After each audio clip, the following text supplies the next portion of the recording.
السلام علیکم ورحمۃ اللہ تعالیٰ وبرکاتہ۔ کیا بغیر جانور ذبح کیے ہوئے قربانی کا ثواب پایا جا سکتا ہے؟ تو آئیے اس سوال کا جواب سنتے ہیں۔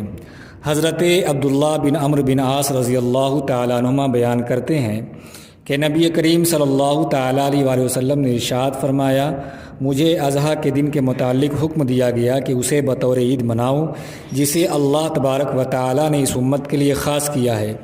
ایک آدمی نے کہا، فرمائیے اگر مجھے دودھ کے جانور کے سوا کوئی دوسرا جانور نہ ملے تو کیا میں اس جانور کی قربانی کر دوں؟